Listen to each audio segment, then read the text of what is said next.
Welcome to Washington. I'm Bret Baier. We are covering three big stories tonight. A portion of Donald Trump's 2005 tax return went public last night. House Intelligence Committee leaders say there's no evidence that then-candidate Trump was wiretapped. And the fight heats up over the Obamacare repeal and replace plan. I asked the top Senate Democrat about it today. We will have that interview for you in just a minute.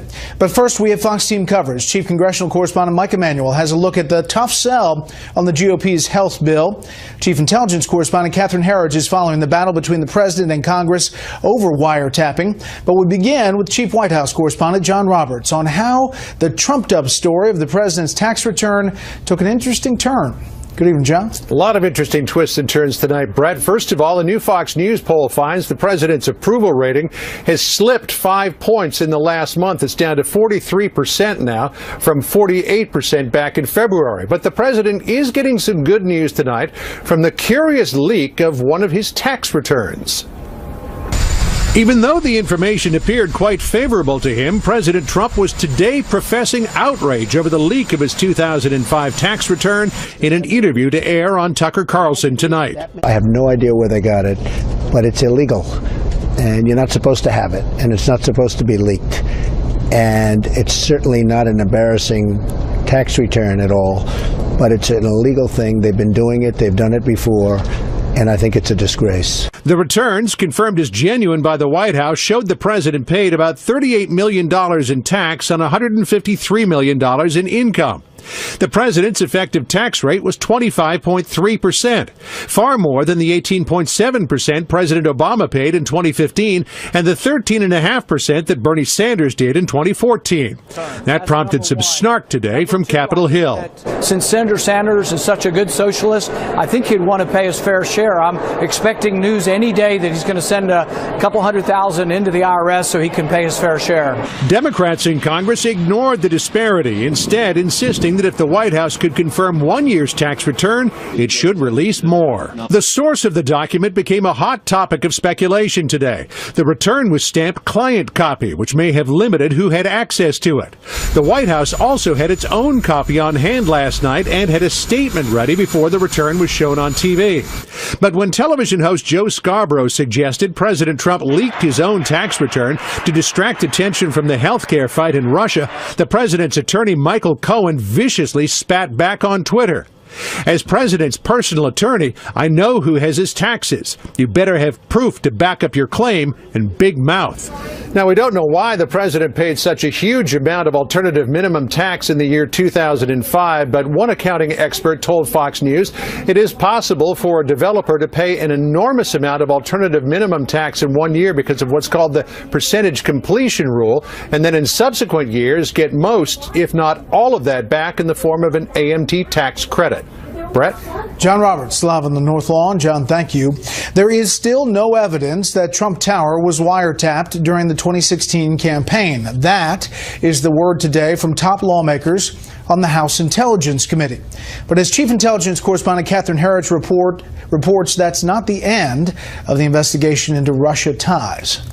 With agreement from FBI Director James Comey and NSA Director Admiral Mike Rogers to testify publicly on Capitol Hill Monday, the House Intelligence Committee leaders said they have seen nothing that backs up the president's March 4th allegations on Twitter. To date, I've seen no evidence that supports the claim that President Trump made that his predecessor had wiretapped he and his associates at Trump Tower. That evidence still remains the same, that we don't have any evidence that that took place. But the president suggested he would be vindicated in an interview with Fox's Tucker Carlson. Wiretap covers a lot of different things. I think you're going to find some very interesting items coming to the forefront over the next 2 weeks. The committee's chairman and ranking member want more information about whether Trump team communications were picked up by the intelligence community as they tracked foreign targets. Incidental intelligence collection happens when a foreign target like the Russian ambassador is tracked, and in the process, the phone calls and text messages of an American citizen are picked up. Fox News is told that's how former National Security Advisor Mike Flynn's communications were captured. The congressman sent this letter to the CIA, FBI, and NSA leadership, asking them to confirm by Friday how many Americans were ensnared and whether strict privacy rules for protecting their identities were followed. What I remain concerned about is whether or not there is additional incidental collection that we are not aware of, and then if any of that information was put into any types of intelligence reports, and then whether or not additional names were unmasked. The Democrats want more information about Roger Stone, a political advisor associated with the Trump campaign, who confirmed and downplayed contact with Julian Assange, the head of WikiLeaks, as well as Guccifer 2.0, the hacking entity that spilled the damaging emails from the Democratic National Committee. These two platforms were used to publish documents damaging to Secretary Clinton and helpful to Donald Trump. So I'll tell you, that concerns me a great deal. Late today, two senior senators, Democrat Dianne Feinstein and Republican Chuck Grassley, whose committee has direct oversight for the FBI, met with Director Comey and offered nothing to reporters, citing the briefing's highly classified and sensitive nature. Brett. Catherine, thank you. More on this with the panel. President Trump is on the road tonight, in part to make his case to the public that they need to repeal and replace Obamacare. Tonight, Chief Congressional Correspondent Mike Emanuel looks at the hard sell facing Capitol Hill. Vice President Mike Pence was back on Capitol Hill trying to promote the Republican health care proposal. He met with the Republican Study Committee, the most conservative group in the House, as GOP leaders look at fine-tuning the legislation. We're working out some final details to make the bill even better, and there's some great conservative wins already in this bill. Supporters of the plan point to the Wall Street Journal editorial page citing its fiscal bonus, calling it, quote, the best chance in a generation to control a runaway government. Yet some Republicans are still reluctant. I want to make sure that the cost increases for seniors, as we've seen, are taken up. I think that's very problematic about it. And some critics are not shy about expressing their complaints. Some outside groups are calling for a major overhaul of the plan. They are quick to blame Speaker Paul Ryan, but he points out it's not just his plan. Obviously, the major components are staying intact because this is something we wrote with President Trump. This is something we wrote with the Senate committees. The new Fox poll has approval of the president's handling of health care at 35%. And on issues voters want Mr. Trump to accomplish first, repeal and replace of Obamacare is at 7%. Ahead of the House Budget Committee taking up this GOP package, the panel's top Democrats said it's in trouble. This piece of legislation, the American Health Care Act, is in legislative quicksand. It is sinking of its own weight, and every time the Republicans try to move one way or another, it is sinking faster. South Carolina Republican Senator Lindsey Graham sounded the alarm as well. It is mortally wounded. I don't know if it's died yet. This is the last best chance for Republicans to pass health care by themselves and screw it up. Graham is among those suggesting if the president cannot get the right bill, he should let Obamacare collapse and then challenge Democrats to help him fix a problem they created. Brett? Mike Emanuel live on the Hill. Mike, thank you. Earlier today, I sat down with the Senate's top Democrat, Minority Leader Chuck Schumer, and we started by discussing the future of Obamacare. Our Democrats are totally united, and what's interesting, the places that would feel the loss, the repeal of ACA the most, are sort of rural, red state areas. So when our senators from the redder states that Trump carried by 10 or 15 points go home, they're getting huge support for not repealing. But you do say that fixing Obamacare is necessary. Yeah. And do you disagree that it would implode if it is just let to go? CBO, just in their report, and CBO to us is very reliable. The head of CBO, as you know, was recommended, #1, by Tom Price, now the Secretary of HHS chosen by Donald Trump. He said it's not going to collapse. Look, our view has been very simple.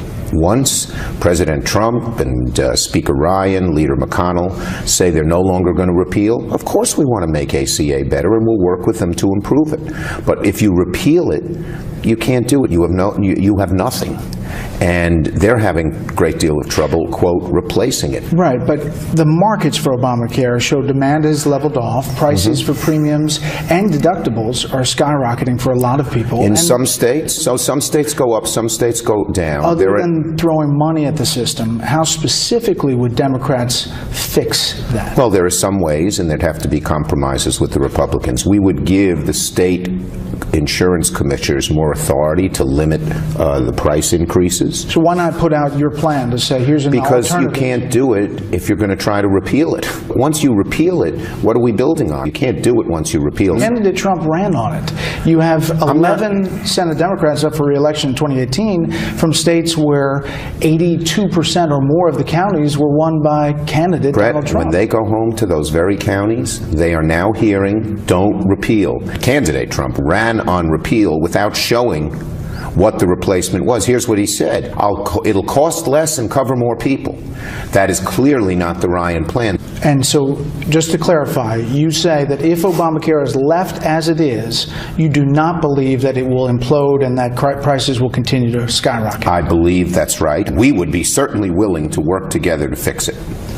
Today, after the release last night of President Trump's 2005 tax returns, does that, in your mind, rebut some of the claims, including Secretary Clinton, that he paid no taxes? The Trump campaign said these numbers are accurate.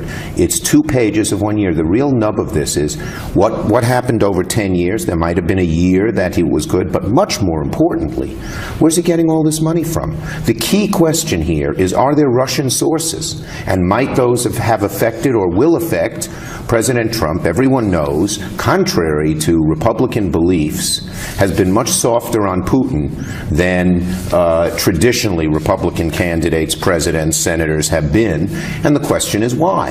Everyone should know. When he makes a deal with Russia, whatever it is, you don't want anyone suspecting it's done because he's got hotels there. Here's an example. 7 countries on that list.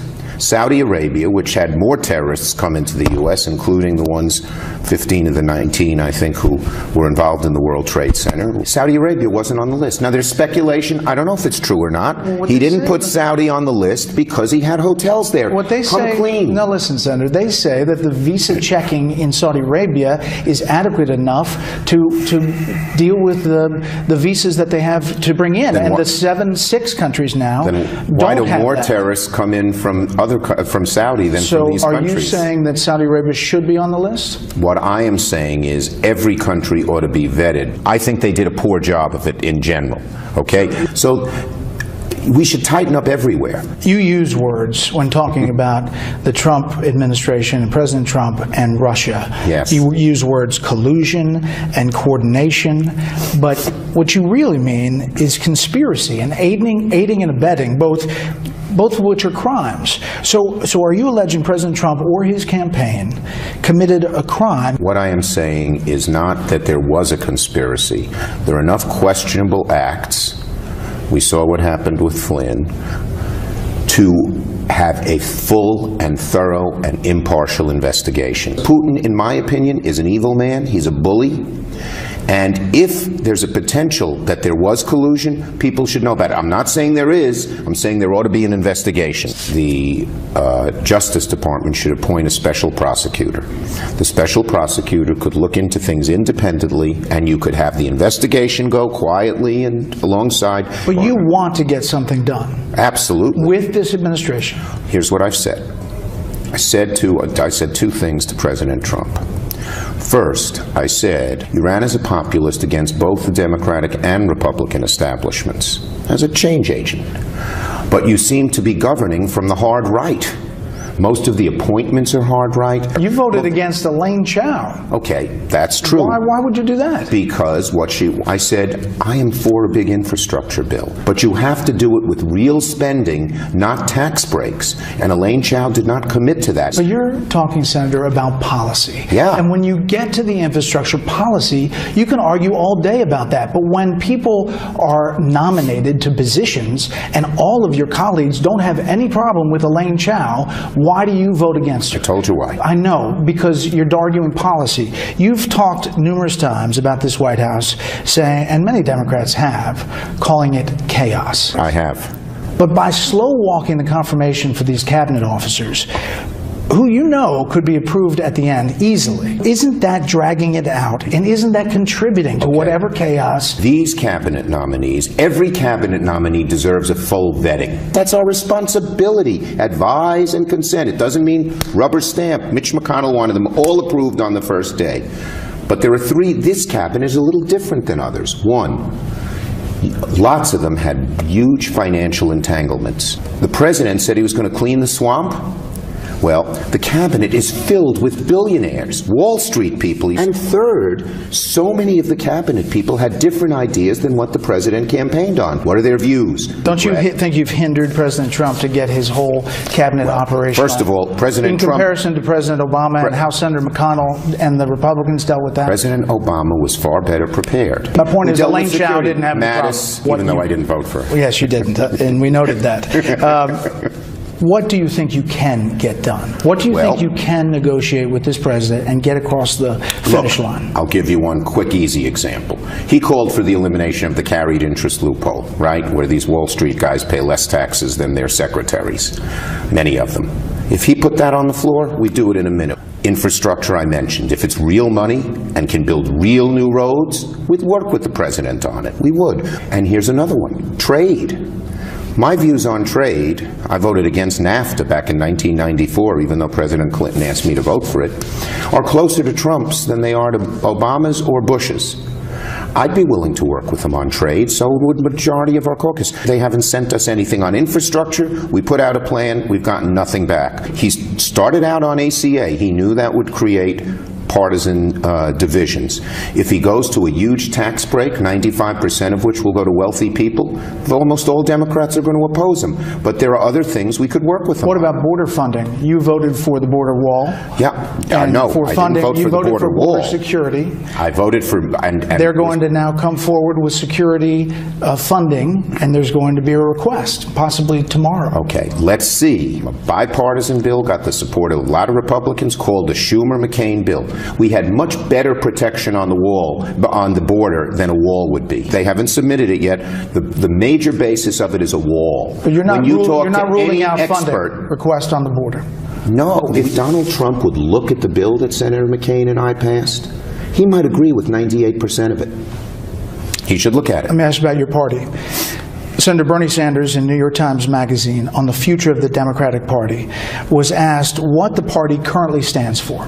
Here's what he said, quote, "You're asking a good question, and I can't give you a definitive answer. Certainly there are some people in the Democratic Party who want to maintain the status quo. They would rather go down with the Titanic so long as they have first-class seats." Here is a guy who won 24 states in the presidential election. He is now a member of your Democratic Senate leadership. I put him on. And he can't say what your party stands for. Well, I don't know when that quote came about. It's just now. It's Bernie just today. And we are working together. He supported our infrastructure bill. He was one of the sponsors of it. Yesterday, we put in a bill for family leave, real good paid family leave. This is part of our Democratic proposals. He's on it. On trade, Bernie and I are working. We stand for a strong economic message aimed at helping the middle class and those trying to get there. We believe that Donald Trump, who campaigned like that, is actually acting as a president for the very wealthy and the special interests. They're doing it on most of their proposals. In 2016, we did not have a sharp, strong economic message aimed at the middle class.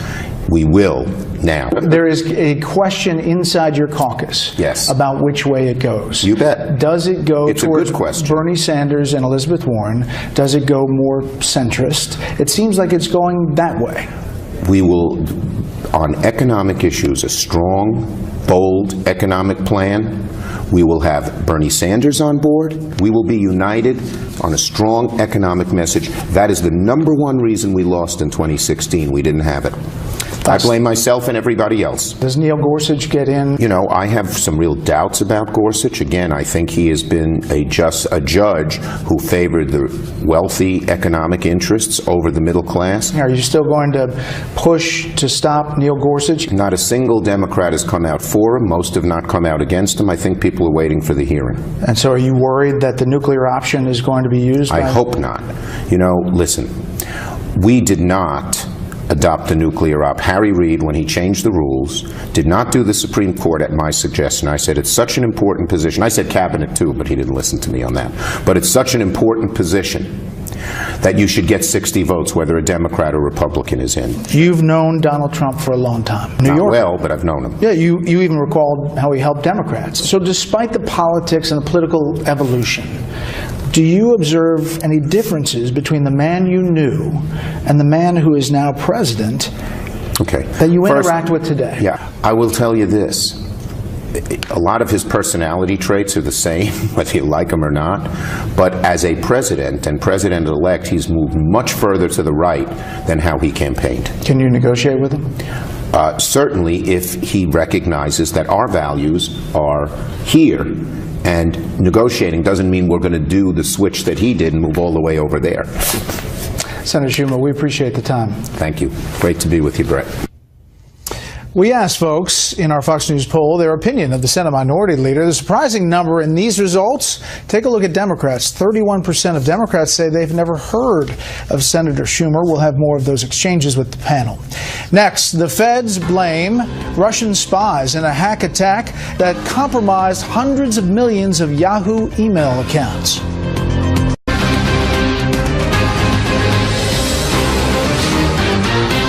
Two Russian government officials are among 4 people charged today in a massive hack on Yahoo, in a case that's the first of its kind against the Kremlin. Correspondent Doug McKelway joins us live from the Justice Department with details. Good evening, Doug. Evening, Brett. This marks the first time that the United States government has filed cyber criminal charges against Russian government officials, and it all stems from that 2014 attack on Yahoo, which may have compromised as many as 500 million accounts. Named in the indictment are Dmitry Dukachev, 33, Igor Sushin, 43, Alexei Bailan, 29, and Karim Baratov, 22, not seen here. Most troubling, Dukachev and Sushin were employed by the Russian spy agency, the FSB, where they were assigned to a special unit that worked cooperatively with the FBI to combat international cyber crimes. One U.S. official called that deceit beyond the pale, which calls for a reassessment of U.S.-Russian cooperation against cybercrime.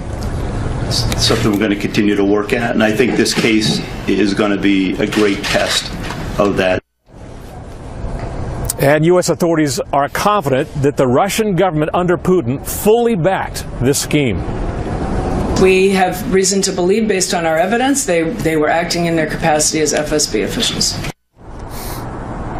FSB agents Dukachev and Sushin tried to cast as wide a net as possible, using the 500 million Yahoo accounts to search for Americans who served perhaps in the military or diplomatic corps, and then launching spear phishing and fake cookie attacks to seek access to their .mil or .gov accounts.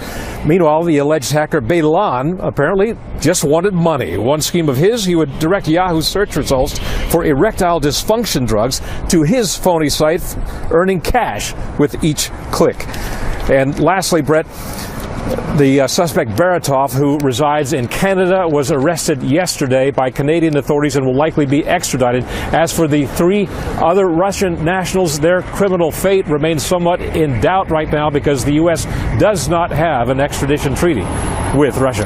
Right back to you. Doug McKelway, live outside the Justice Department. Doug, thank you. Interest rates are going up. The Federal Reserve raised rates a quarter point and signaled that any further hikes this year will be gradual. This is the second time in 3 months the Fed has raised rates. The markets like the move by the Fed today. The Dow was up 113. The S&P 500 was up 20. The NASDAQ grew by 43. President Trump plans a review of fuel efficiency regulations set out by the Obama administration in the final days of his presidency. The news was welcomed by automakers who met with the president in Motor City today, but several states could drive a wedge into any plan to relax standards. Chief Correspondent Jonathan Hunt takes a look at the fight over fuel efficiency. Just a week before President Obama left office, the Environmental Protection Agency announced it had finished a review of fuel emission standards, thus locking in tougher rules. The review was not scheduled to be wrapped up before 2018. The new rules called for the auto industry to achieve a fleet average fuel economy of 54.5 miles per gallon by 2025, nearly doubling the 2010 standard, a move President Trump today dismissed as a rush to judgment. We are going to ensure that any regulations we have protect and defend your jobs, your factories going to be fair? Automakers praised the president's decision to return to the original review timetable, saying the Obama standards could increase costs and depress the industry. Let's make sure we do it in a way that is responsive to consumers' needs and wants and at prices that they can afford, and that the American men and women who are building these cars and trucks are building cars and trucks that Americans want to buy. Environmentalists accuse the automakers of crying wolf. Detroit told us once upon a time that it would go out of business putting seatbelts in our cars. Didn't happen. They told us they would go out of business putting catalytic converters in our cars, putting airbags in our cars.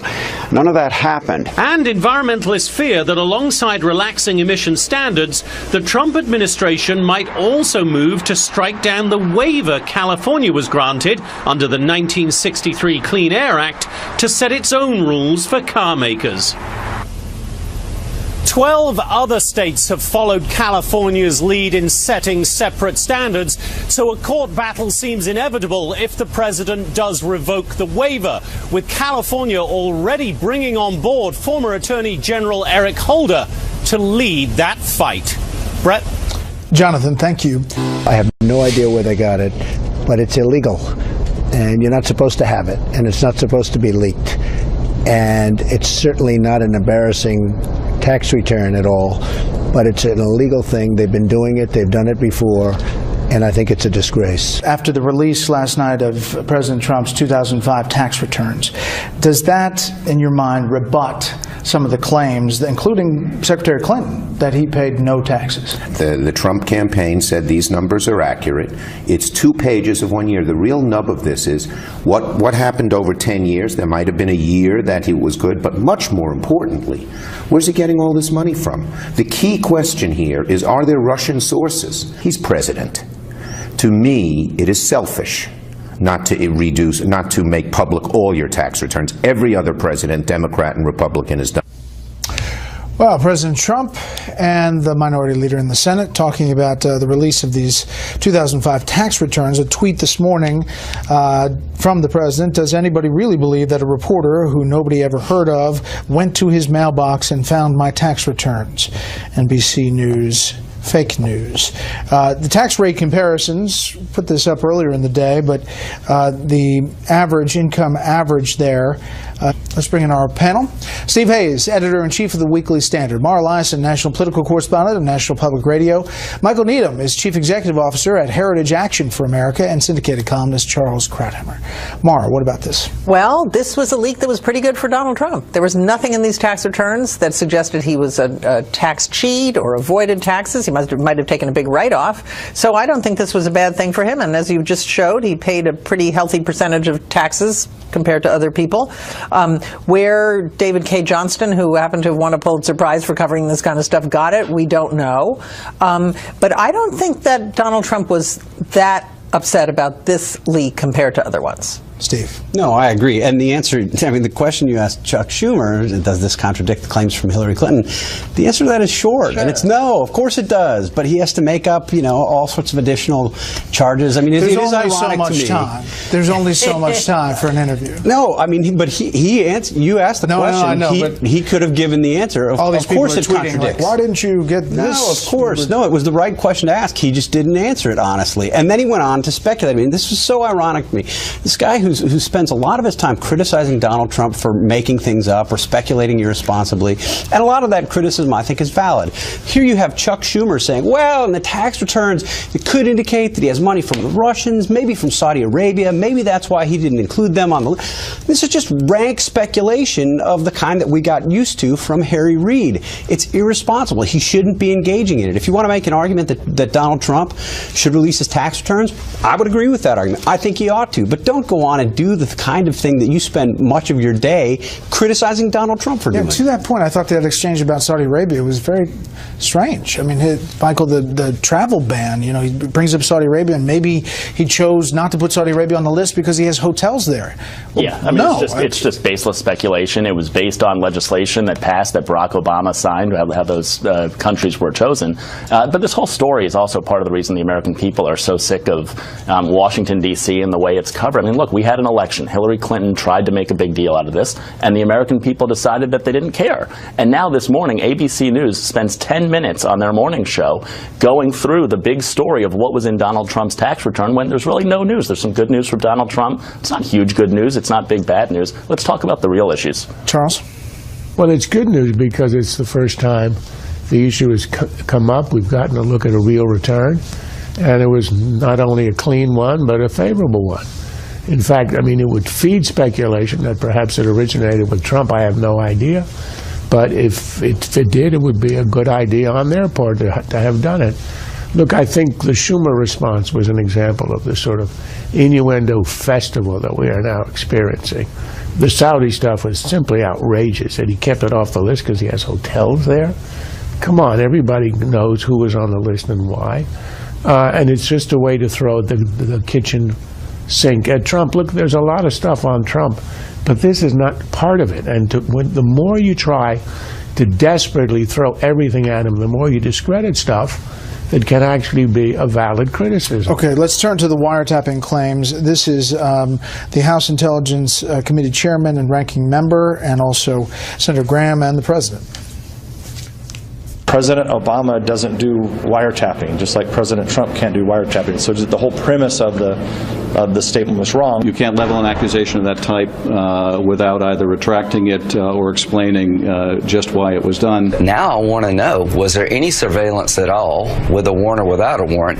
The longer it takes to answer that question, the more suspicious I get. But wiretap covers a lot of different things. I think you're going to find some very interesting items coming to the forefront over the next 2 weeks.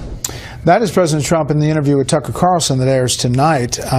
What the House Intel Chair and Ranking Member said is that we haven't found anything that backs that up as of today.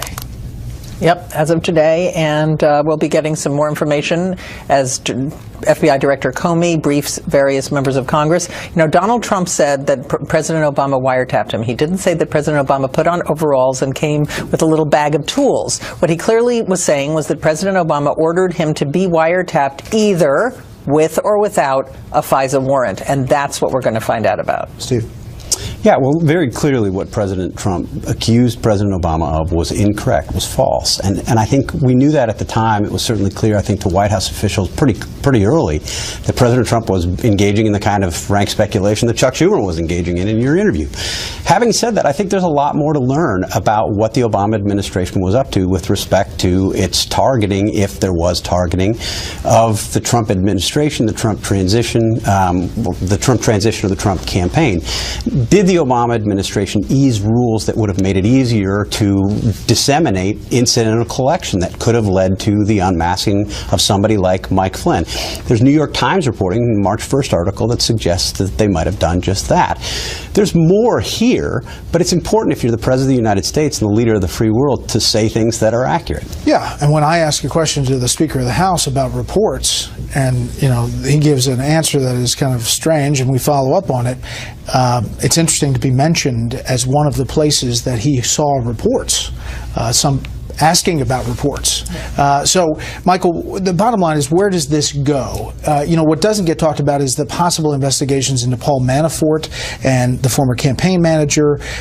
We knew that they were looking at him and connections to Russia and possibly money situation. Yeah, I think those questions will be asked, and we need to wait and we need to get the answers and not rush to a judgment. At the same time, I think, and this was something else that Chairman Nunes and Adam Schiff brought up today, if in fact there are people in our intelligence community who leaked information about the National Security Advisor and his conversations with the Russian ambassador, and they were doing that just because they didn't like the new boss, or just because they wanted that information out there, that's also concerning. And so I think we need to take a pause on this. We need to wait till the 20th, the 28th, when there's open hearings. We need these investigations to end and realize there's a whole lot of baseless speculation. There's a whole lot of actual very concerning accusations being put out, and let's see where they go. Okay, this is a Fox News alert. We have, let's see, 5...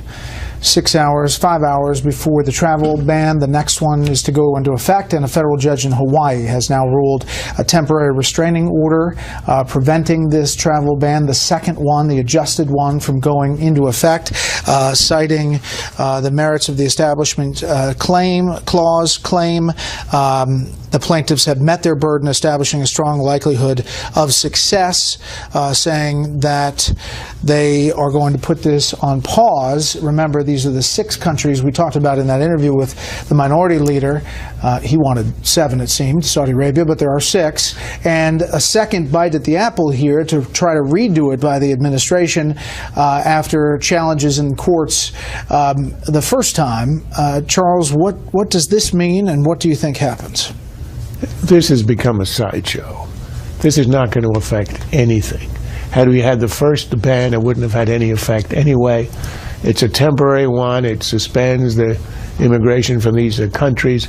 The reason was supposed to be because there are hordes of them waiting to come in, and while we're tightening up the vetting, we have to block them. Everybody understands that was a farce because the order was blocked, so we've had, a month of this. The hordes have not come in. Throats have not been slit all over America. This is unnecessary. You never had to have the ban in the first place. The issue here is the vetting. Why not tighten the vetting with or without a ban and do it? That's supposed to be the heart of the issue. So I was sure there was going to be some kind of intervention. There is. This is going to put it on hold. I think that this issue is going to fade away because it has no impact. It was a response to a campaign, a promise, and will have no impact in the long run. Mara. But you know what's interesting about that order is they talked about the Establishment Clause. That's about whether this is a Muslim ban or not. What I understand is the administration is pretty confident that it's fixed the due process problems with the first Muslim ban and the outstanding issue that the courts. Although they didn't call it a Muslim ban back then. I'm sorry, they didn't call it a Muslim ban, but I mean they fixed. There were several problems with it, but they think they fixed the due process problems. But it's the question of whether it is a religious test. That's what the courts are going to still adjudicate. It was interesting to hear the member of the Saudi royal family yesterday saying, listen, we are confident that it is not a Muslim ban, number one. Number two, Saudi Arabia is very aggressive in its vetting who comes in its country, and we understand that. Steve. Yeah, it's a pretty good spin. It's exactly the kind of spin that you'd expect from a senior Saudi official whose country is not on the list. Look, I think we're likely to see this go back and forth. I mean, I think this is likely to end up playing out in the courts as much as it is, and in the populace as much. But they as fight it is anywhere. Yeah, I think this fight is far from over. Michael, you agree? Yeah, no, I think it keeps going, and it's important for it to go on. The President of the United States, both through the Constitution, has the right to conduct our foreign affairs. Statutorily, the Congress has given him the right to set these policies. To have these judges coming in and making these rules is absolutely not the role of the judiciary. The person who has the information, the person who has the power, both by the Constitution and statute, to make this is the President of the United States. The judges need to stay out of it. You know what's so striking about, just back to that Chuck Schumer back and forth on Saudi Arabia, was the stark difference between the Chuck Schumer we saw after the first travel ban, who was very emotional about not letting people into the country, and the Chuck Schumer we saw tonight who said, you know what, Saudi should be on that ban list. Well, I mean, this is a festival of hypocrisy all around on all of these issues. You play the hand that embarrasses the other side. I agree that the judicial issue is an important one. This is a way overstep on the part of the judiciary. But as to national security, completely unimportant. It's a sideshow. Really quickly, just the moral of the story is that Democrats shouldn't do the kinds of things that they complained about for the last 8 years. Here's a great thing. We have Special Report online tonight. Thanks for inviting us into your home tonight. That's it for this Special Report. Fair, balanced, and unafraid. First 100 Days, hosted by Martha McCallum, starts right now. Special Report online, as promised, begins in seconds. A little abbreviated tonight, but we're going to get to the big issues in just about 15